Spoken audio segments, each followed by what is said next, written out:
Hi you guys, welcome to my channel. My name is Emerald. And my name is Ejaz. Today is Weirdo Wednesday, where we bring you slight facts, sort of facts, maybe facts, kind of facts about things we use, say, or maybe even do, that we say, what is that to? Ejaz is our expert researcher here, and she gets all up in the business of these topics. Today we're talking about quote-unquote street names. Right. The names you see at the end of a sign, what's the difference between like avenue, place, court? You know, what is all that about? Exactly. Like, what she said. Does it really matter, or did people just feel like adding some variety to the names? Well, it turns out, in many instances, it actually does make a difference. All of the slight facts and maybe facts are brought to you by mentalfloss.com and reddit.com. So the first difference we should get into is probably between streets and roads, because they have so many similarities. Now, a road is defined as a street, technically, that runs between two areas such as towns, while a street... Oh, okay. Yeah, and a street tends to do the same thing but be more urbanized. They're usually busier, they're not always residential, you know, pathways. A lot goes on streets, even though roads are becoming more and more urbanized, so it's hard to tell the difference. Mostly it's just cities and towns didn't feel like changing the names, so, you know, we left the name road, but we've added more buildings, more, you know, urbanized features and landscaping, so it's a little confusing, but I think I still find roads to be a little more quieter, maybe a little more residential. Alright, and what we choose to put on our different areas, streets, such as certain characteristics like maybe plants or shrubs can even make a difference. For example, avenues and boulevards are both marked by having trees on the sides of the streets, which I thought about it. We used to live on an avenue and there were trees like at the end of every house. Okay. But the difference between like an avenue and a boulevard, for example, is of course boulevards are usually wider. They have a median. They have a little bit more going on, maybe more businesses, buildings, and more decorations and the frou-frou kind of stuff. So boulevards tend to have a bit more landscaping than avenues and are wider, and as I said, are most likely characterized by the median. Another similarity we can find are between court and place. Now both of these, if you're driving down, don't expect to be able to branch off into another street or anything, because they both are pretty much dead-end streets, so to speak. The difference is courts usually end in cul-de-sacs. Places sometimes do as well, but usually it's just a very narrow, thin street that sort of ends, and you gotta turn around and go back to where you came from if you're trying to get to somewhere else. Yeah, but I know of a place that isn't a dead end, so I don't know how accurate that is anymore. Huh.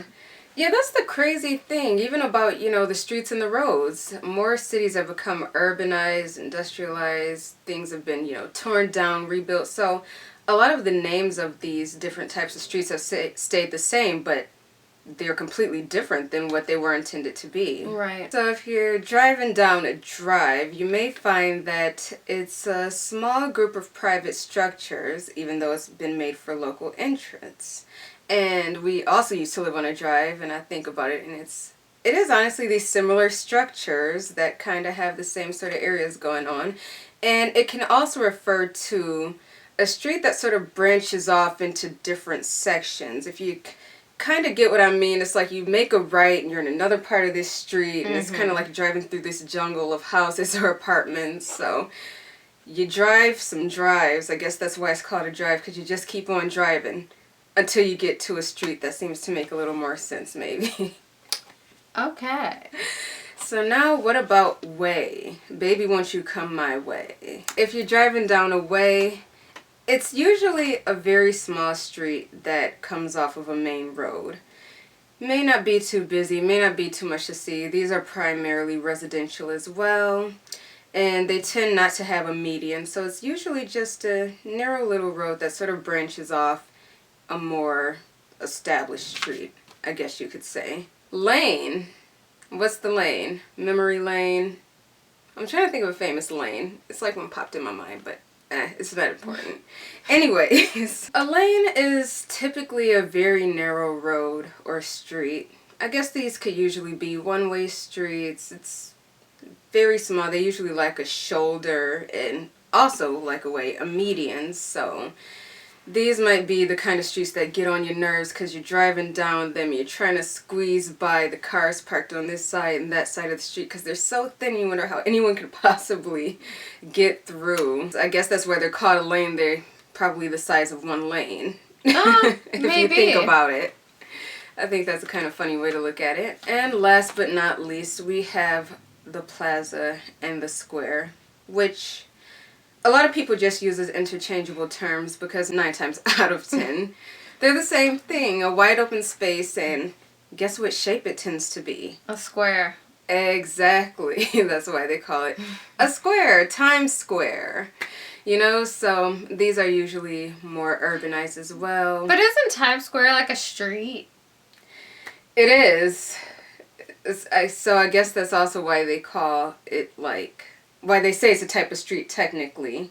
Because it still, you know, has some traffic going up and down even though it's still in a way centralized. Yeah. So those are just some of the answers to any questions you may or may not have had as to why we have streets, avenues, drives, ways, so on and so forth. It actually does make a difference. It slightly does. I mean, you know, not that we really care, but hey, it's good to become educated on things that we don't regularly think about. But it's like, you gotta take a moment to say, wait a minute, there's gotta be something to this madness. And there just so happens to be. Yeah. So we're gonna move it right along into the joke of the day. Jazz creates them. We laugh at them, with her, or at her, as long as we are laughing. So, what is this joke for this Weirdo Wednesday? All right. So, where do you tend to find the most horses? At the horse races No. on the farm. Nope. Alright, I give up. What is it? On Main Street. Oh, because the horse is Main. Yes. Main Street. Main Street.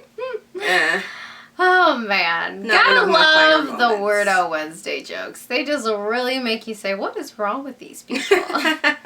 Well, thank you guys so much for watching this Weirdo Wednesday. We do this to get you over the hump of the week. And click on the playlist if you want to see more stuff like this. There is a Weirdo Wednesday playlist. And we will see you next time for more Weirdo Wednesday. Keep it weird in the streets.